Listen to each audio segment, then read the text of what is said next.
और जहाँ मेरे मौला मेरी आंखों को समझे, जहाँ का दर्द देख के दिल जार जार रोता है, तो हम जहाँ के दर्द को महसूस करें, लोगों के दर्द को समझें जी। और उसके तहत अगर हम काम करें समझ के तो अच्छा काम कर सकते हैं और हम कोशिश कर रहे हैं जी। पब्लिक कई बार उसको परेशानी होती है तो वो विरोध करती है। कई बार हम अपने स्टाफ को भी समझाते हैं कि थोड़ा सा अगर कोई उग्र भी हो रहा है तो हम सहने की कोशिश करें। कई बार होता है कोई ज़्यादा वो हर्ट है, एक दो लोग कई बार न्यूसेंस करने के लिए भी आते हैं। जैसे भीड़ में कई लोग तो अच्छे हैं, एक आदमी किसी ने पत्थर फेंक दिया रहता था, इस टाइप से बहुत ज़्यादा हाई रहता था। तो एक मतलब मेडिकल प्रॉब्लम्स भी आ गई थी और चीज़ें लगा कि एक बार, और मैं परिवार के लिए अपने अकेला हूँ, 2 बच्चे हैं मेरे, तो इन दोनों चीज़ों ने ये बात एक बार दिखाई कि नहीं, हमें सीरियसली इस चीज़ को टेकअप करना चाहिए।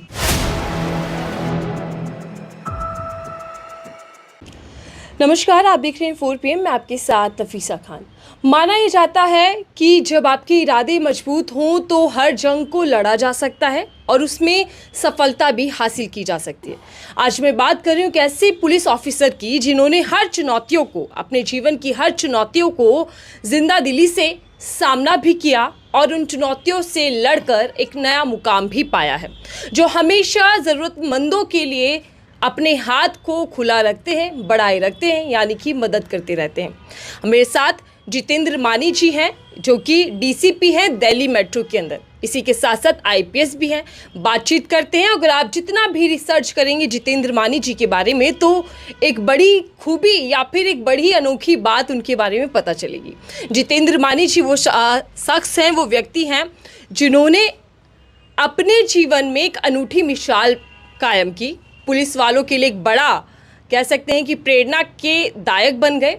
और प्रेरणा किस चीज़ में दी वो मैं आपको बताती हूँ कि जब भी हम किसी पुलिस अधिकारी की बात करते हैं तो आपके और मेरे जहन में एक चीज़ आती है, एक छवि आती है पुलिस वालों को लेकर कि उनकी तोंद निकली हुई होंगी, वो थोड़े मोटे से होंगे, थोड़ा कद छोटा होगा। लेकिन जितेंद्र मानी जी भी ऐसा ही हुआ करते थे। बहुत कम समय के अंदर, कुछ महीनों के अंदर ही उन्होंने अपने वजन को कम किया और मिसाल पैदा की। इसी सिलसिले में उन्होंने अवार्ड भी पाया है, मान सम्मान भी कमाया। मैं बातचीत करती हूँ, शुरुआत करती हूँ। बहुत बहुत स्वागत है सर आपका 4 PM नेटवर्क पर। डीसीपी साहब, आप क्या कुछ बताना चाहेंगे अपने बारे में? कैसी जर्नी रही, कैसी आपकी पुलिस अधिकारी के तौर पर क्या क्या चुनौतियाँ होती हैं? अगर मैं आपसे पूछूँ आपकी जीवनी, तो क्या कुछ कहना चाहेंगे? देखिए, जैसा कि मैंने कहना चाहूँगा कि संघर्ष, वास्तव में आपने कहा कि संघर्ष अगर बड़ी शिद्दत से किया जाए तो हर लड़ाई में विजय मिलती है आपको। और मैंने लगातार करीब 9 महीने तक रोटी और चावल छोड़ के केवल प्रोटीन और सलाद और फल खा करके और 15,000 कदम रोज़ चल के अपना वज़न कम किया।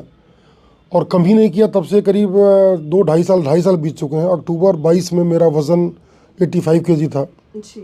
और अभी भी मतलब करीब 2.5 साल बाद लगभग मेरा 86 दिस इज़ द वेट। तो कहते हैं ऊंचाई पे जाना कमाल नहीं है साहिब, वहाँ पे बने रहना कमाल है। तो एक बार वज़न घटाने के बाद अक्सर ये होता है कि कम बैक करता है आदमी। लोग कहते हैं कि वज़न तुरंत बढ़ जाता है, 6 महीने में वापस हो जाता है। तो चुनौतियाँ जब आती हैं कि नहीं, लोगों ने कहा कि नहीं फिर 6 महीने में उतना ही हो जाएगा, 130 किलो फिर हो जाओगे तुम, तो ये चीज़ें बड़ा हिट करती हैं कि नहीं यार हम लड़ेंगे। आपको बताऊं, मैं 15,000 कदम चल के मैंने ये वज़न कम किया जी। और पिछले 6 महीने में मेरा वज़न करीब मतलब मैं बता रहा हूँ 20,000 कदम चल के मैं अपने वज़न को मेंटेन कर रहा हूँ। तो अभी भी उसी आप पैटर्न पर चल रहे हैं। अगर घड़ी दिखाना चाहूँ मैं, शायद आज का मेरा, ये देखिए आज मैंने करीब 25,000 कदम चला हूँ। आज 25,700 कदम आज मैं चला हूँ। बीइंग अ संडे भी मैंने कोई रिलैक्सेशन नहीं है, क्योंकि इसमें मतलब कहते हैं फिटनेस में कोई संडे नहीं होता। अगर आप टारगेट बना के चलते हैं जी। तो आपके माध्यम से मैं दर्शकों को कहना चाहूँगा कि अगर कुछ करना है तो शिद्दत से करिए और इतनी आपके अंदर जज्बा होना चाहिए कि कैसे कह दूँ कि थक गया हूँ मैं, जाने कितनों का हौसला हूँ मैं, किसी हुजूम की तलाश न कर, एक अकेला ही काफिला हूँ मैं। तो हम एक काफिला बन के अगर आगे बढ़ें, लोगों के लिए मिसाल बने, तो बहुत कुछ कर सकते हैं और करके दिखा सकते हैं। वर्तमान में मैं डीसीपी के रूप में पुलिस ट्रेनिंग एकेडमी में पदस्थ हूँ, डिप्टी डायरेक्टर के रूप में। इसके पहले मेरी पोस्टिंग मेट्रो में थी और वहाँ मैंने करीब 620 बच्चे भी खोजे थे, जिसके लिए मुझे काफ़ी सम्मानित किया गया था। तो जहाँ भी रहते हैं कोशिश करते हैं कुछ परिवर्तन किया जाए, कुछ कोशिश की जाए, कुछ लोगों को भला किया जाए। जी, परिवर्तन किया जाए, कुछ लोगों का भला किया जाए। मैंने अपने इंट्रो में ही कहा कि सर वो व्यक्ति हैं जो हमेशा ज़रूरतमंदों की मदद करते हैं। मैं तमाम चीज़ों पर आऊँगी सर, लेकिन शुरुआत जैसे आपने वज़न को लेकर बताया, उससे पहले आप एक पुलिस महकमे के अधिकारी हैं, आपने उसमें संघर्ष किया, आप देश के लिए सेवा करते हैं। उस बारे में मुझे कुछ बताइए कि वो जर्नी कैसी है, पुलिस अधिकारी के तौर पर एक जीवन कैसा होता है व्यक्ति का? देखिए, बड़ा टफ लाइफ है और ख़ासकर मेरा पारिवारिक जीवन थोड़ा सा डिस्टर्ब रहा। वाइफ की डेथ हो गई 2018 में। तब से और भी कठिनाइयाँ आई। 2 बच्चे हैं, मैं अकेला हूँ। लेकिन पुलिस के साथ यही है कि समय बहुत देना पड़ता है। लगातार ड्यूटीज़ आती हैं, कभी दिन में कभी रात में, तो आपको निकल के जाना पड़ता है, जगना पड़ता है, कोशिश करनी पड़ती है उसके लिए, स्टाफ को मोटिवेट करना पड़ता है। तो टफनेस तो है, लेकिन फलक को जिद है जहाँ बिजलियाँ गिराने की, हमें भी जिद है वहीं आशियाँ बनाने की। तो हम कोशिश करें तो कर सकते हैं कि सुना है समंदर को बहुत गुमान आया है, कश्तियाँ उस तरफ ले चलो जहाँ तूफान आया है। तो जब आपके अंदर ये जज्बा होगा तो निसंदेह आप बड़े से बड़ा चैलेंज जो है वो आप जीतेंगे। पुलिस के रूप में निसंदेह बहुत चुनौतियाँ आती हैं, बहुत टफ लाइफ जीनी पड़ती है। कई बार लगातार लंबी ड्यूटी होती हैं, जगना पड़ता है, रात में 24 घंटे ड्यूटी लग जाती है कई बार। लेकिन ठीक है, चुनौतियाँ जहाँ हैं वहाँ पे हम साहस से लड़ते हैं और जीतते भी हैं। जी, और कई बार ऐसा भी वक्त आता है सर जब आपको विरोधियों का सामना करना पड़ जाता है। जब आप ऑन ड्यूटी होते हैं तो कभी जनता के दुश्मन बन जाते हैं और कभी प्रशासन के दुश्मन बन जाते हैं। शासन प्रशासन, ये जो आपसी मेल कैसे बैठाया जाता है? देखिए, हमें ये देखना होगा कि पब्लिक कई बार उसको परेशानी होती है तो वो विरोध करती है। कई बार हम अपने स्टाफ को भी समझाते हैं कि थोड़ा सा अगर कोई उग्र भी हो रहा है तो हम सहने की कोशिश करें। कई बार होता है कोई ज़्यादा वो हर्ट है, 1-2 लोग कई बार न्यूसेंस करने के लिए भी आते हैं। जैसे भीड़ में कई लोग तो अच्छे हैं, एक आदमी किसी ने पत्थर फेंक दिया, अगर उसका रिएक्शन करके हमने लाठीचार्ज कर दिया तो कई लोग घायल हो जाएंगे, वो चीज़ें और ख़राब हो जाती हैं। तो हम पहले ये देखते हैं मॉब का नेचर ख़राब हुआ है या कोई एक आदमी जिसने बदमाशी की है। अगर 1-2 ने बदमाशी की है तो हम फिर रिटेलिएट ना करें तो ही ठीक है, क्योंकि जनता ज़्यादा फिर उसमें सबको चोट लग जाती है, बातें बहुत बिगड़ जाती हैं। कई बार सहना भी पड़ता है, गालियाँ भी खानी पड़ती हैं कई बार जनता की। लेकिन ठीक है, कोई बात नहीं, वो हम इसी के लिए हैं। कोशिश करते हैं कि जनता को सेटिस्फाई करें। अपने लोगों को आज ट्रेनिंग एकेडमी में मैं सिखाता हूँ कि जनता के दर्द को समझा जाए। उस पर 2 लाइनें कहता हूँ कि खुदा मेरी आँखों को दे दे समंदर, फ़कत आंसुओं से न मेरा गुजारा, कहीं कोई बेबस बहाता है आंसू, यहाँ भीग जाता है दामन हमारा। तो ये एक जो कहते हैं कि जनता के दर्द को हम समझें, ऐसे पुलिस वाले बने। हम अपनी ट्रेनिंग में भी यही सिखाते हैं लोगों को कि उनकी परेशानियों को अगर समझेंगे तो वो भी हमारी बातों को समझेंगे। और धीरे धीरे जनता और पुलिस के बीच का गैप घट रहा है। हम लगातार इनिशिएटिव कर रहे हैं, वेलफेयर के काम कर रहे हैं, चाहे वो तमाम सॉफ्टवेयर बनाना हो, तमाम मोबाइल पर हमने ऐप बनाए हुए हैं, जनता की मीटिंग करते हैं, वहाँ सीनियर सिटीजन्स की मीटिंग करते हैं, हमारे पुलिस वाले जाके उनके घर पे उनकी हालचाल पूछते हैं, उनकी छोटी मोटी मदद करते हैं। तो इस तरह से काम करके हम कहीं ना कहीं जनता और पुलिस के बीच का गैप जो है वो पूरा कर रहे हैं। और ये जर्नी जारी है। निसंदेह हम जल्दी ही जनता की विश्वास पर पूरी तरह खरा उतरेंगे और अच्छा काम करेंगे। बिल्कुल, विश्वास होना चाहिए जनता और पुलिस वालों के बीच में। जो खाई है वो बढ़नी नहीं चाहिए। सर, वजन को लेकर आपने शुरुआत में जिक्र किया, आप पुलिस वाले हैं, आप अच्छी ड्यूटी पर हैं, देश सेवा में हैं। अचानक से क्या मोटिवेट किया कि भाई वज़न कम करना चाहिए और अब एक मिसाल पैदा करनी चाहिए? क्योंकि पुलिस वाले तो हमेशा सर तोंद निकले हुए होते हैं, इस तरीके के। इसका देखिए, इसका भी कारण है। कई बार कहते हैं ना, वेट बढ़ने का कारण डिप्रेशन होता है, टेंशन होता है, खाने की टाइमिंग फिक्स नहीं होती है। कई बार हमें रैंडमली कुछ खाना पड़ जाता है, जैसे भूख लगी है, अब मौके पे जो भी मिलता है, समोसा मिल गया, भटूरे मिल गए, जो मौके पे मिल गया उसे खाना पड़ता है। अपने चॉइस का फूड हर जगह नहीं मिलता। तो निसंदेह ये चैलेंजेस होते हैं। मेरे साथ ये हुआ कि वाइफ की डेथ के बाद थोड़ा सा उस दौरान भी, ट्रीटमेंट के दौरान भी मेरा मेंटल डिप्रेशन थोड़ा रहा, परेशानियाँ रहीं, कुछ वज़न मेरा वहाँ बढ़ा। फिर कोविड के टाइम पे फिर थोड़ा सा और भी परेशानी बढ़ी। मेरा भी काफ़ी कोविड हो गया था, मुझको भी काफ़ी सीरियस हो गया था। तो उन दोनों परिस्थितियों ने मेरा वज़न करीब 15-20 किलो बढ़ा दिया, इन दोनों घटनाओं ने, कोविड ने और वाइफ की डेथ ने। जी। तो मैं लगभग 129-30 किलो का हो गया था जनवरी फरवरी 2022 में। तो जब मेडिकल चेकअप हम लोगों का होता है एनुअल, तो उसमें ये बात आई कि काफ़ी अब जो आपके मेडिकल पैरामीटर्स हैं काफ़ी ख़राब हो गए हैं। तो you have to take call of this, आपको देखना पड़ेगा इसको। अब कमर जो है 48 हो गई थी, वजन वो 129 हो गया था, ट्राइग्लिसराइड 500 हो गया था, शुगर फास्टिंग 400 500 600 रहता था, इस टाइप से बहुत ज़्यादा हाई रहता था। तो एक मतलब मेडिकल प्रॉब्लम्स भी आ गई थी और चीज़ें लगा कि एक बार, और मैं परिवार के लिए अपने अकेला हूँ, 2 बच्चे हैं मेरे, तो इन दोनों चीज़ों ने ये बात एक बार दिखाई कि नहीं, हमें सीरियसली इस चीज़ को टेकअप करना चाहिए। और उसके बाद से मैंने फिर डिसीजन लिया। फिर लगभग 10 महीने तक मैंने रोटी चावल या कार्ब का सारा फॉर्म छोड़ दिया। मैंने कुछ भी कार्ब में नहीं खाया, केवल सलाद, फ्रूट एंड प्रोटीन, इन तीनों को पकड़ा और 15,000 स्टेप वॉकिंग। तो करीब 10 महीने तक लगातार ये काम मैं करता रहा, 9 साढ़े 9 10 महीने। और उसमें मेरा काफ़ी अच्छा मुझे फ़ायदा मिला। मेरी सारी मेडिकल प्रॉब्लम दूर हो गई, मेरा बीपी नॉर्मल हो गया, मेरा शुगर नॉर्मल हो गया, मेरा ट्राइग्लिसराइड नॉर्मल हो गया, मेरा वेट नॉर्मल हो गया। तो सब कुछ अच्छा हुआ। तो मैं ये कहना चाहता हूँ कि नए साल में जो भी आपके दर्शक हैं, एक बार सीरियसली चीज़ों को लेकर के बढ़ें और एक मोमेंटम रखें। बार बार मैं कहता हूँ कि अब टूट गिरी हैं जंजीरें, अब जिंदानों की खैर नहीं, जो दरिया झूम के उठे हैं तिनको से न टाले जाएंगे। बढ़ते भी चलो चढ़ते भी चलो, बाजू भी बहुत अवसर भी बहुत, चलते भी चलो कि अब डेरे मंजिल पे ही डाले जाएंगे। तो जब इस जिद से, इस अपने हैसियत से आप आगे बढ़ेंगे तो बड़े से बड़ा लक्ष्य भी आपको हासिल होगा। जब से मैं चला हूँ मेरी मंजिल पे नज़र है, मैंने तो कभी मील का पत्थर नहीं देखा। तो जो मील देखते हैं कि 2 किलोमीटर हो गया 4 किलोमीटर हो गया, मैं तो देखता ही नहीं। जब चलना है तो चलना है, करना है तो करना है। उसके बाद तमाम ड्यूटीज़ हैं, टाइम नहीं मिलता है, कभी सुबह ड्यूटी, कभी दोपहर में ड्यूटी, कभी रात में ड्यूटी। लेकिन डिस्पाइट दैट हम जब भी समय पाते हैं, अगर करना है तो करना है, फिर जाके उसको मैं पूरा करता हूँ। और आपको बताऊँ कि एक बार ऐसा हुआ कि करीब 4-5 दिन मुझे टाइम नहीं मिल पाया। तो फिर शनिवार रविवार को मैं गया और मैं करीब 64,000 कदम चला एक ही दिन में, सैटरडे को, लगभग 54 kilometre in a day. And next day 40,000 चल के करीब 35 किलोमीटर चला। तो लगभग 85 किलोमीटर चला मैं 2 दिन में। आप पैदल चले? सिर्फ ये जो डेडिकेशन आई, तो ये जो निजी जीवन में आपने सब कुछ देखा, जो चुनौतियाँ थी, क्या उन्हीं से प्रेरणा मिली आपको? जी बिल्कुल। वास्तव में कुछ बड़ा हासिल करना है तो डेडिकेशन रखना भी चाहिए। बिना बहुत मतलब कहते हैं डेडिकेशन से काम किए एक बड़ा लक्ष्य आपको नहीं मिल सकता, औसत होके आप रह जाएंगे। तो जो करें जैसा करें, लेकिन ऐसा करें कि लोग माने कि हम मिसाल हैं।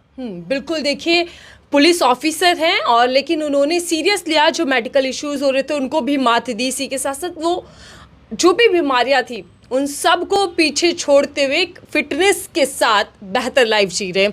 ये तमाम प्रेरणा है उन लोगों के लिए जो वज़न कम करना चाहते हैं या जिनका वज़न बढ़ चुका है और वज़न के साथ साथ बीमारियों से ग्रस्त होते जा रहे हैं। सर, आगे बढ़ते हैं। आप आमतौर पर देखा जाता है कोई भी पुलिस ऑफिसर हो तो उसको उसकी बहादुरी के लिए अवार्ड मिलते हैं, सम्मान दिया जाता है, या कोई ऐसा ऑपरेशन वो करते हैं कि जिसमें सक्सेस मिल जाती है। इनके साथ साथ आपको एक ऐसे उसके लिए अवार्ड मिला वजन कम करने को लेकर, ये शायद पहली बार ऐसा हुआ होगा।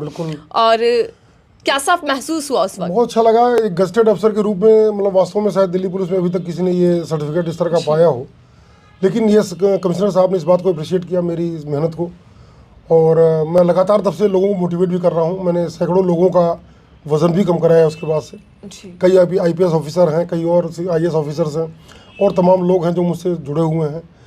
और सामाजिक कार्य करने में थोड़ा अच्छा भी लगता है लोगों को मोटिवेट करने के लिए। तो बहुत अच्छा महसूस होता है जब आपके काम को तवज्जो मिले और रिकॉग्नाइज किया जाए। और फिर जिम्मेदारी भी आ जाती है। फिर वही बात है कि फिर वही बार बार लोग कहते हैं कि यार बढ़ जाएगा, फिर बढ़ जाएगा। तो पिछले 2 सालों से मैं फिर कह रहा हूँ कि 15,000 कदम चल के तो मैंने घटाया और 20,000 कदम चल के उसको बचा रहा हूँ। मतलब this is the challenge of life. You can see, मतलब मैं फिर कह रहा हूँ 25,000 कदम आज का आपने दिखाया मैंने। ये देखिए करीब 25,747 कदम, 19.30 किलोमीटर आज का चल चुके हैं। आज का मेरा ये पैराग्राफ, जबकि आज शनिवार है, संडे है, सॉरी रविवार है, आज संडे का दिन है, एंजॉय करने का दिन है। तो हम कभी ब्रेक नहीं लेते, छुट्टी नहीं लेते। नॉट अ सिंगल डे, पूरे साल का मैं एक भी दिन का ब्रेक नहीं, not a single day break. बहुत बड़ी बात है। और जो ब्रेक है, अगर मैं 16 किलोमीटर का मेरा टारगेट है, अगर मैं एक दिन नहीं चला, अगले दिन 32 किलोमीटर चलता हूँ मैं, ताकि इसको पूरा करूँ। But this is what the dedication, you can't lose a single kilometre. If you really want to maintain the height, because मैं फिर कहता हूँ कि ऊपर ऊपर जाना कमाल नहीं है, ऊपर बने रहना कमाल है। एक पत्थर को आप फेंकेंगे, अगले सेकंड वो नीचे आ जाएगा। अगर आपको ऊपर ही रहना है तो यू हैव टू, जो कहते नहीं, साइंस में एक एस्केप वेलोसिटी बोलते हैं कि अगर आप वायुमंडल के बाहर चले जाएं तो उसके लिए बहुत ज़्यादा वेलोसिटी चाहिए, उतना डेडिकेशन और उतना मोमेंटम चाहिए। तो हम नई यूथ को अभी मैं मोटिवेट करता हूँ, बोलता हूँ, बहुत ऊर्जा है आपके अंदर। बड़ी अच्छी एक शेर की 2 लाइनें हैं कि पाँव पे जमी सर पे आसमान लिए हूँ, सीने में दहकता हुआ तूफान लिए हूँ, मुझको नहीं रोकेंगी ये कमज़ोर बिजलियाँ, सूरज के बराबर का तापमान लिए हूँ। तो इतनी ऊर्जा होती है आदमी के अंदर है, लेकिन हम उसका एहसास नहीं कर पाते, हमें लगता है हम नहीं कर सकते हैं, और यही गिव अप करना ही आपकी कमज़ोरी होती है। कुछ भी हो, मैं कहता रहा हूँ 130 किलो से 85 किलो होना मतलब रियली एक इम्पॉसिबल टारगेट है, लेकिन it is very much possible अगर आपके अंदर पैशन है और डेडिकेशन है। सर आगे बढ़ते, चूंकि आप पुलिस के अधिकारी हैं, आपने दिल्ली के अंदर एक लंबे समय तक सर्विस दी और अभी भी दे रहे हैं। दिल्ली के अंदर सर हमेशा ये देखा जाता है, जबकि देश की राजधानी दिल्ली महिला सुरक्षा को लेकर हमेशा दिल्ली पुलिस सवालों के घेरे में घिर जाती है। उन पर सवाल उठते हैं कि आखिरकार सुनिश्चित क्यों नहीं कर पा रही दिल्ली पुलिस महिलाओं की सुरक्षा को लेकर, इस पर क्या कहना चाहेंगे? देखिए, निरंतर हम काम कर रहे हैं, ऐसा नहीं है, और जो अपराध करते हैं उन्हें पकड़ा भी जाता है, लेकिन ये एक सामाजिक अपराध है। ये देखिए, जो ये घटनाएं हैं, this is the social crime, it is not the organise crime. जैसे कोई स्मैक बिक रही, कहीं पे दारू बिक रही है, उसमें पुलिस का रोल ज़्यादा है। आप रेप के सर्वे करिए या छेड़छाड़ के सर्वे करिए, 80% सर्वे जो है वो कहीं न कहीं परिचित लोगों द्वारा किए गए, अननोन लोगों द्वारा किए गए। इस तरह क्राइम बहुत कम होते हैं, ऑफिस में लोग कर रहे हैं, किसी जानकार के साथ कर रहे हैं। तो ये एक सोशल क्राइम है, कहीं न कहीं समाज में ये बात भरी हुई है।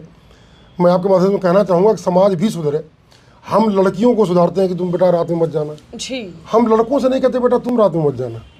लड़के रात में बाहर जा रहे हैं, लड़के रात में 3 बजे आ रहे हैं। लड़का 3 बजे क्या करके आ रहा है? किसी बाप ने पूछा कि बेटा 3 बजे रात में तू कहाँ से आ रहा है? तो आपके माध्यम से मैं ये भी कहना चाहूँगा कि बच्चों पे भी ध्यान रखना ज़रूरी है। सिर्फ लड़कियों को सुधारने से नहीं काम बनेगा। जो गलत काम कर रहे हैं उन्हें हम कुछ नहीं कह रहे हैं, जिनके साथ गलत हो रहा है उन्हें कह रहे हैं बेटा बच के रहना, बेटा ध्यान रखना। लेकिन जो गलत कर रहा है उसे कोई नहीं कह रहा बेटा तुम गलत काम क्यों कर रहे हो। अभी लोग जानते हैं, कोई बुरा नहीं मानता है, लड़के ने बड़ा बढ़िया, लड़के ने 2 लड़कियाँ गर्लफ्रेंड रखी हुई है। अगर आपकी लड़की के साथ किसी का हो जाए फिर आपको बुरा लगता है। ये डुअल पैरामीटर है।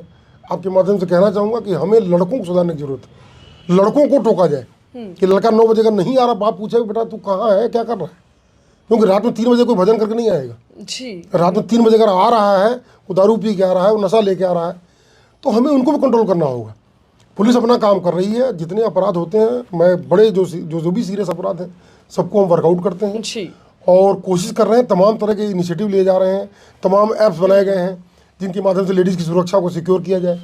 बट ये सामाजिक अपराध, फिर कर रहा हूँ, सामाजिक अपराध है, क्योंकि अपराध समाज कर रहा है। किसी घर में, किसी गली मोहल्ले में, हर जगह पुलिस नहीं है। जहाँ अपराध हो रहा है, बॉम्बे में अगर नहीं हो रहा है, तो वहाँ के लोगों की मानसिकता भी तो है कुछ ठीक है। तो आपके माध्यम से मैं भी कहना चाहूँगा कि हमें अपनी मानसिकता को देखने की जरूरत है। बिल्कुल, यहाँ के जो लोग हैं उनमें भी कुछ बुराई है, वो भी कुछ सुधार करें। हम अपना काम कर रहे हैं और जहाँ तक और भी जो कमियाँ हैं उसे दूर करेंगे। पुलिस सर्विसेज के लिए है, आपकी सेवा कर रही है। जो अपराधियों में पकड़ा जाएगा और अपराध न हो उसके लिए सेल्फ डिफेंस की क्लासेस कराई जा रही हैं, लड़कियों को मोटिवेट किया जा रहा है। तो तमाम तरह के इस तरह के इनिशिएटिव लिए जा रहे हैं। लेकिन ज़रूरत है उस तबके को भी सुधारने की जो अपराध कर रहा है। इसके लिए भी पुलिस काम कर रही है। तमाम तरह के NGOs हैं, उनकी मदद से उनको अवेयरनेस फैलाई जा रही है कि बच्चे अपराध की तरफ न जाएं, बच्चे गलत काम न करें, उनको भी सिखाया जा रहा है। लेकिन माँ बाप और जो बहनें हैं उनका भी फ़र्ज़ है कि अपने माध्यम से अपने भाई को, अपने बाप को, जैसे हमने बीच में मेट्रो में था, मैंने एक ऑपरेशन शिष्टाचार चलाया था, ऑपरेशन शिष्टाचार। उसका यही मतलब था कि अगर कोई आदमी छेड़ता हुआ पकड़ा गया, उनके घर वालों को बताते थे, उनकी बीवी को बताते थे, भाई देखिए आपका पति छेड़ रहा है। आपको पता है इससे इतना असर पड़ा कि मैं कहना चाहूँगा उस दौरान ये क्राइम रुक गया था काफ़ी हद तक, क्योंकि एक बड़ा सोशल असर पड़ता है। अगर कोई आदमी को, भाई अगर आज लड़का मिल जाए कि भाई बहन को बताइए भाई तुम्हारा भाई जो है लड़की छेड़ रहा था, तो that is the social stigma. मतलब एक भाई के लिए बड़ा, मतलब ये आसान नहीं फेस करना। जी। या उसकी माँ बैठी हुई तो कोई तुम्हारा लड़का जो है लड़की छेड़ रहा था। तो ये कोई ऐसा नहीं कि उसको खिलाफ एफआईआर हो गई, लेकिन ये बड़ा इफेक्टिव टूल है। जी। अगर इस तरह की चीज़ें की जाए, और फिर कह रहा हूँ कि बहन है या माँ है या वाइफ है, ये अगर उन लोगों को समझाएं, उन पे कंट्रोल रखें, उनको ध्यान दें और उनको समझाएं, बाप समझाएं कि ये गलत काम है, नहीं करना है, जी। तो बहुत ज़रूरत है हमें इस तबके को भी सुधारने की जो घटिया काम कर रहा है। बिल्कुल। तो आपके माध्यम से मैं भी कहना चाहूँगा कि उनको भी सुधारने की ज़रूरत जी। है, औरतों को अवेयर करने की ज़रूरत बिल्कुल है, लॉ के बारे में बताने की ज़रूरत है, लेकिन जो अपराध कर रहे हैं उनको भी ठीक करने की ज़रूरत है। और ये जिम्मेदारी समाज की है। पुलिस तो अपना काम कर ही रही है, और जो अपराध होते हैं उन पे नियंत्रण किया जाता है, कंट्रोल किया जाता है, वर्कआउट किया जाता है। जी। लेकिन अगर आपकी मानसिकता, कहते हैं कि क्राइम जो मेंसीरिया है, जब तक वो बना रहेगा, इस तरह की गलत सोच वाले लोग होंगे, तो आप देखिए जितनी घटिया घटनाएं होती हैं। आप देखिए, मैं फिर कह रहा हूँ कि ये डाटा निकाला गया है और अपरिचित लोगों द्वारा किए हुए कृत्य बड़े कम पाए गए हैं। ज़्यादातर कृत्य ऐसे हैं जिसमें परिचित या नोन लोग हैं, जी। और उनसे पुलिस कंट्रोल नहीं कर सकती कि अचानक कहीं किसी जगह पे आप अगर कोई गलत काम हो रहा है, पुलिस वहाँ अवेलेबल नहीं है। It is not organise crime. सो जी। ये समाज की जिम्मेदारी है, ये गुरुओं की जिम्मेदारी है, माँ बाप की जिम्मेदारी है, ये बहन की जिम्मेदारी है, बाप की जिम्मेदारी है कि अच्छी नस्ल पैदा करें, अच्छे बच्चे पैदा करें। जी। जो बच्चे हों, जो माँ बाप या लड़कियों की या जो लेडीज़ हैं उनकी इज्जत करें, उनका सम्मान करें। आपको मैं शिवाजी की मिसाल देना चाहूँगा। शिवाजी जब जीत के कोई किला जीता था तो किसी लेडी को लेके आया उनका सपा सालार कि सर देखिए बहुत बढ़िया, ये बड़ी अच्छी लड़की वहाँ मिली है। उन्होंने उसको मतलब बहुत सजा सुनाई, उसको मतलब बड़ी माफ़ी मांगी, कहा नहीं औरत बड़े जीनत की चीज़ है, और बाइज्जत को वापस किया। तो जीजाबाई ने ऐसा संस्कार दिया था। मैं उदाहरण देना चाहूँगा आपके माध्यम से जी। कि बिल्कुल। सोचिए उस महिला को उन्होंने माफ़ी मांगी कि मेरे सिपा सालार ने बड़ी गलती की, और बड़े इज्जत से उसको फिर वापस किया वहाँ पर ले जाके। तो एक ये भी तो मिसाल है। तो क्यों ना हमारी माएँ जीजाबाई बन रही हैं, क्यों नहीं सिखा रही बच्चों को अपने कि वो भी शिवाजी बने, अच्छे संस्कार लेके आएँ, महिलाओं की इज्जत करें। तो ये नई नस्ल को सुधारना होगा, सिखाना होगा, तब अपराध पे नियंत्रण होगा। क्योंकि मैं फिर कह रहा हूँ, this is a social crime. ऐसा नहीं हर अपराधी राजनीति में होता नहीं पाता। ठीक, फिर वही बात है, फिर चुनती जनता ही है। फिर देखिए, ये भी मैं नहीं कह रहा हूँ, जनता कुछ बुरा नहीं कर रहा हूँ, लेकिन जनता ही तो चुनती है ना। अगर जनता वोट नहीं देगी तो दबा के इतना गुंडागर्दी तो नहीं रहेगी, कोई गुंडई के नाम पे कोई वोट ले लेगा। जनता इतनी अब कहीं मजबूर तो नहीं है, तो जनता ही दे रही है ना। जनता की नज़र में वो हीरो बन रहा है, क्यों बन रहा है? तो जनता अपने प्रशासन को बदले ना। जो अच्छे लोग हैं, प्रोफेसर हैं, लड़ेंगे, हार जाएंगे चुनाव। भाई क्यों हार जाते हैं वो? जो अच्छे लीडर्स हैं वो लड़ते हैं चुनाव, हार जाते हैं, उनको वोट नहीं मिलता है। तो इसकी जिम्मेदारी किसकी है? तो अगर आप अच्छे लोगों को संसद में नहीं भेजेंगे, अच्छे लोगों को विधानसभा में नहीं भेजेंगे, तो फिर अच्छी चीज़ें कहाँ से आएंगी? और ये जिम्मेदारी जनता की ही है। वोट जनता दे रही है। अगर जनता की हीरो, जनता उन्हें अपना हीरो मान रही है, तो गलती किसकी है? ये तो जनता की गलती है। जनता को सुधारना होगा, और जो अच्छे लोग चुनाव लड़ते हैं, मैदान में आते हैं, उनको वोट दें, उनको जिताए, अच्छा काम करेंगे। जी। लेकिन सर, जिस तरीके से हम देख रहे हैं कि दिल्ली के अंदर एक के बाद एक बड़ी घटनाएं सामने आ रही हैं, चाहे बम ब्लास्ट का मामला देख लें, या फिर हम देखें कि खुले तौर पर दिन के उजाले में बंदूक तान दी जाती है, बंदूक से गोली मारकर हत्या कर दी जाती है। तो ये अपराधियों के जो हौसले हैं इतने बुलंद कैसे हैं, वो भी राजधानी दिल्ली में, जहां पर केंद्र सरकार पहले से ही दावे वादे करती है। अमित शाह जी पुलिस प्रशासन को लेकर कहते हैं कि अब सख्त है कानून व्यवस्था। तो फिर इस तरीके के अपराध कैसे सामने आ रहे हैं? मैं फिर कह रहा हूँ कि ये जो चीज़ें हैं, हम अपनी तरफ से कोशिश बिल्कुल कर रहे हैं, लेकिन समाज की मनोवृत्ति क्या। मैं कह रहा हूँ, नॉर्वे में कितना क्राइम होता है, जापान में ऐसा नहीं, पुलिस ने कंट्रोल कर रखा है। जापान में पुलिस ने कंट्रोल कर रखा है, इसलिए क्राइम रुका है, ऐसा नहीं है। गाँव में अपराध कम होते हैं, ऐसा नहीं, वहाँ पुलिस होती है, भी पुलिस नहीं है। भाई आप गाँव में अपराध का आप डेटा निकालें, गाँव में अपराध नहीं होते हैं, नहीं के बराबर। कोई पुलिस नहीं है, पूरे गांव में एक पुलिस नहीं आती है। तो क्या वहाँ पे क्राइम हो रहा है? नहीं हो रहा है। सो अगेन मैं कह रहा हूँ, जिम्मेदारी समाज की है। समाज और पुलिस बिल्कुल आपस में मिल के काम करें। पुलिस अपना काम कर रही है, लेकिन निसंदेह समाज से ही निकल के वो अपराधी आ रहा है। बिल्कुल। तो उसको अगर हम अच्छा रास्ता दिखाएंगे, अच्छी चीज़ें सिखाएंगे, मैं फिर कह रहा हूँ, उसके लिए बहुत से इनिशिएटिव लिए जा रहे हैं। उनको तमाम तरह की जॉब के लिए हम जॉब मेला लगाते हैं, उनको तमाम तरह की टेक्निकल ट्रेनिंग दे रहे हैं पुलिस वाले। तो हम इस तरह की चीज़ें भी कर रहे हैं। जो एक बार के अपराधी हैं उनको अच्छी दिशा दिखाने के लिए टेक्निकल एजुकेशन दिलाते हैं हम। कोई इस तरह जॉब सिखाते हैं, जॉब मेला लगाया जाता है कि वो वहाँ से आए तो दोबारा अपराध मिल ना जाए। तो इस तरह की तमाम इनिशिएटिव पुलिस ले रही है। अपना काम बिल्कुल कर रही है और जो कमियां हैं उसको और सुधारेंगे और अच्छा काम करेंगे। जी। और हम नहीं कह रहे कि हम परफेक्ट है, परफेक्ट आपने कोई तो नहीं। बिल्कुल, आपने कहा एकेडमी भी आप चला रहे हैं, ट्रेनिंग भी आप दे रहे हैं, और ये बहुत अच्छी बात है कि अपराधियों के फ्यूचर को अच्छा बनाने की कोशिश की जा रही है ताकि वो दोबारा ऐसा अपराध ना करें। सर, जैसे हम फिल्मों में देखते हैं, सुनते हैं कि कोई बड़ा गुंडा होता है, कोई बड़ा डॉन, जिस उसके पीछे किसी ना किसी बड़े पॉलिटिशियन का हाथ या श्रेय पाया जाता है कि पॉलिटिकल पार्टी उसको कहीं ना कहीं और स्पेस देती है। क्या ऐसा रियल में भी होता है? कम से कम दिल्ली में तो ऐसा नहीं है, और दिल्ली में कोई डॉन भी नहीं है। मेरी जानकारी में ऐसा कोई डॉन नहीं जो दिल्ली में रहता है। अगर आपको पता हो बताइए, क्योंकि दिल्ली में कोई मतलब ये डॉन बन के नहीं रह सकता, सवाल ही नहीं उठता।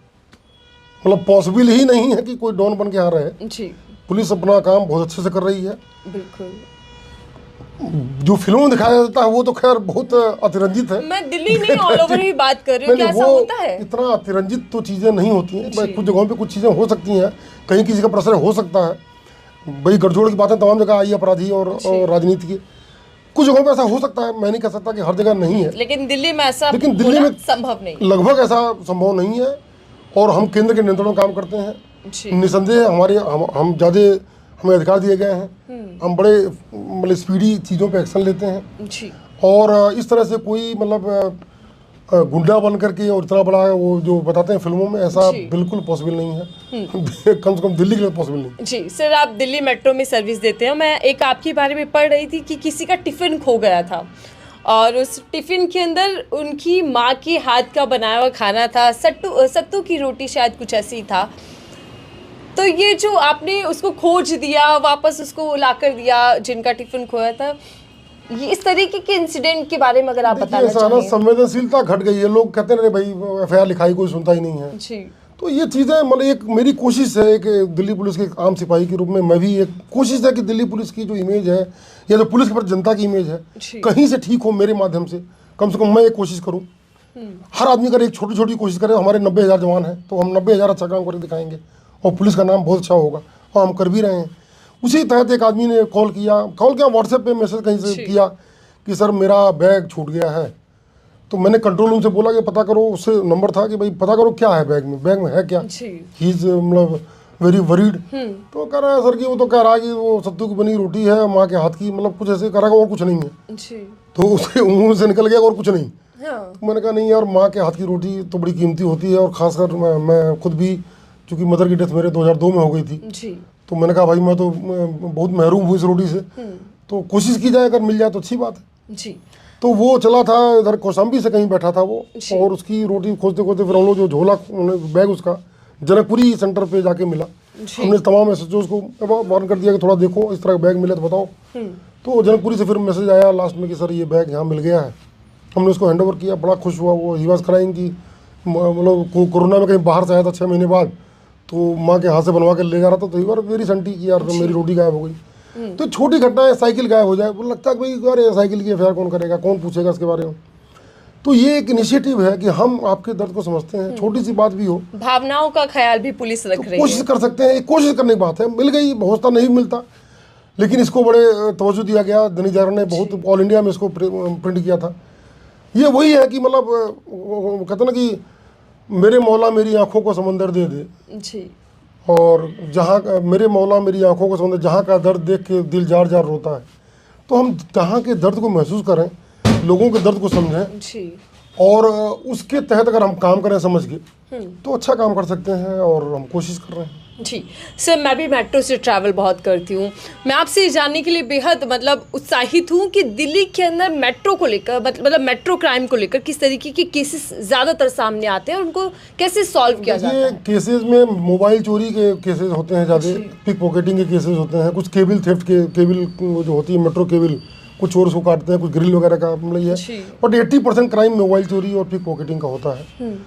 हालांकि मैं वहाँ पदस्थ नहीं हूँ, मैं फिर कह रहा हूँ कि मैं दिल्ली पुलिस अकेडमी में आप पहले वहाँ हुआ डिप्टी डायरेक्टर के रूप में काम कर रहा हूँ। लेकिन ये होते थे, और मैं बताना चाहूँगा कि मेरे आने के पहले जो मेट्रो का वर्कआउट करीब 20% था जी। मेरे आने के बाद लगभग 60% वर्कआउट हुआ। मैंने 100 में 60 अपराध का हमने वर्कआउट किया। तो इस तरह का हमने काम करके दिखाया। और FIR भी आप ऑन डेटा है ये कि लगभग 60% मतलब क्राइम में कमी आ गई थी, 60% मेरे टाइम पे। तो हमने बड़ी कोशिश की, हमने क्रिमिनल को आइडेंटिफाई किया, उनके फ़ोटो डेवलप किए, अपने स्टाफ को उनको हैंडओवर किया, लगातार उन पे वॉच रखा और इसके तहत फिर मोबाइल उनकी लोकेशन निकाली, तमाम काम करके जो है, और हमने एक अच्छा वर्कआउट किया हुआ था, अच्छे क्राइम पे कंट्रोल किया हुआ था। जी सर, आपको बता दें हमारे दर्शकों को कि जो सर की धर्मपत्नी है वो कैंसर से पीड़ित थी और वो खो चुके हैं अपने। उन्हीं की याद में सर ने किताब लिखी थी कहीं तो हंसी होगी, जिस किताब की खूब बिक्री हुई और उस बिक्री के से जो पैसे कमाए सर ने उसको गरीबों की मदद के लिए आपने डोनेट किया। देश के सबसे बड़े अस्पताल एम्स के अंदर आपने उसको योगदान के तौर पर दिया। सर इसके बारे में थोड़ा सा बताइएगा कि कहीं तो हंसी होगी कितने करीब है आपके, और जब जब आप इसको पढ़ते हैं या कोई शायरी आप अगर बताना चाहें, अपना लेख अगर आप हमारे दर्शकों को सुनाना चाहें। ये 2 किताबें लिखी मैंने, एक तो कहीं तो हंसी हो और दूसरी मनी की किरण। मेरी वाइफ का नाम किरण था और चूंकि मनी की किरण मेरा नाम मनी है, तो उसके नाम से एक कविता, मतलब 2 पुस्तकें प्रकाशित की मैंने। और उससे जो पैसा मिलता है उसको मैं, जैसे ज़्यादा पैसे तो नहीं मिलते लेकिन जो भी बिकने से मिलता है, कई बार हम जो फूड कैंप लगा देते हैं, बाहर अपना 2000 लोगों का खाना बनवा के बंटवा दिया, या इस तरह की जो पैसा आता है जिस तरह से भी होता है उसको उन्हीं लोगों पे यूज़ करते हैं, स्पेशली जो वहाँ के पेशेंट्स हैं, उनकी फैमिली वाले हैं। एक कविता उसमें 2-3 लाइनें उसकी सुनाना चाहूँगा। चाँद पे लिखी है कि लाख कहता रहा चाँद मैं चाँद हूँ, हुस्न उसका यहाँ बेमज़ा रह गया, ईद हमने मनाई तुझे देख कर, चाँद कितना सजा का सजा रह गया, चाँद की चाँदनी संग मामूर थी, यार के मेरे आगे वो बेनूर थी, और चाँद की चाँदनी कितनी मध्यम पड़ी, यार मेरी बला की गजब हूर थी, तो चाँद सुंदर है ये बात कितनी गलत, चाँद सुंदर है बस फलसफा रह गया, ईद हमने मनाई तुम्हें देख कर। जी, बहुत अच्छा लग रहा है किसी पुलिस वाले को ऐसे गाते गुनगुनाते हुए देखते हैं, क्योंकि उनकी छवि एक सख्त तौर पर देखी जाती है सर। मैं आखिरी सवाल, कुछ लाइनें अगर आप देश की मौजूदा स्थिति को लेकर कहना चाहें, जिस तरीके से हम देख रहे हैं कि धार्मिक चीज़ों को लेकर अब ज़्यादा बढ़ चुकी है धार्मिक चीज़ें, और हिंदू मुसलमान की राजनीति या फिर हिंदू मुसलमान की जो घटनाएं हैं वो ज़्यादा सामने आ रही हैं, उसको लेकर अगर कुछ कहना चाहें। देखिए, कुछ अच्छी लाइनें मैं बार बार दोहराता हूँ जी, कि बस्ती में जब से हिंदू मुसलमान बस गए, इंसान की शक्ल देखने को हम तरस गए। तो हम हिंदू मुसलमान बनते जा रहे हैं, इंसान कब बनेंगे? इंसान बनने की ज़रूरत है। हिंदू मुसलमान बाद में है, पहले हम इंसान बने। और वो कहते हैं बार कि आदमी बनने का दावा कर नहीं पाया, मगर आदमी ने खुद खुदा होने का दावा कर दिया। तो आदमी खुदा बनने को तैयार है, आदमी बनने को तैयार नहीं है। तो आपके माध्यम से कहना चाहूँगा कि ये जो हिंदू मुस्लिम की राजनीति है या जो भी चीज़ें हैं, पहले हम इंसान बने, एक दूसरे की मदद करें, एक दूसरे के लिए काम आएँ, उनके दर्द को समझें, महसूस करें। ये सबसे बड़ी ऊपर वाले की नीयत है। और इसके बाद हम जो कुछ हैं, लेकिन अगर हम पहले मुसलमान बन जाते, पहले हिंदू बन जाते हैं, तो हम इंसानियत से बहुत दूर चले जाते हैं। ज़रूरत है इंसान बनने की। ये कहते हैं ना कि ये पत्थरों का शहर है, यहाँ देवता बहुत हैं, कोई आदमी मिले तो उसे घर ज़रूर लाना। यहाँ देवता बन के लोग घूम रहे हैं, आदमी नहीं है कोई। इंसान बनने की ज़रूरत है, लोग खुदा बनने को तैयार हैं, आदमी बने। तो आपके माध्यम से यही कहना चाहूँगा कि अगर हम इंसानियत को तवज्जो दें, सबसे बड़ा एक वो मान के चलें ऊपर वाले का, तो ये चीज़ें ख़त्म हो जाएंगी। कोई 2-4 लोग अगर बहका रहे हैं, तो हमें तो अपना ऊपर वाले ने विवेक दिया है, बुद्धि दी है, उसका इस्तेमाल करें और हमेशा इंसानियत के नाम पे अपना काम करें और इन चीज़ों से बचें। आपके माध्यम से मैं यही कहना चाहूँगा। ठीक है, धन्यवाद सर हमसे बातचीत करने के लिए और हमें समय देने के लिए। आदमी खुदा बन गया लेकिन इंसान बनने के लिए तैयार नहीं, जैसे सर ने कहा। तो इस बातचीत को लेकर आपकी राय क्या है? आप कैसे सर की जीवनी को लेकर, सर का संघर्ष जो आप हमने बातचीत में सुना, उसको लेकर आप क्या सोचते हैं ज़रूर बताइएगा, कमेंट बॉक्स में लिखिएगा कि एक पुलिस वाले जो जनता की भावनाओं को भी समझ रहे हैं, अपने निजी जीवन की चुनौतियों से भी लड़ रहे हैं और इसी के साथ साथ देश के लिए एक प्रेरणा बनते जा रहे हैं। इनको लेकर आपकी राय क्या है, कमेंट बॉक्स में लिखिएगा। देखते रहिए 4PM, मैं थी आपके साथ नफीसा खान।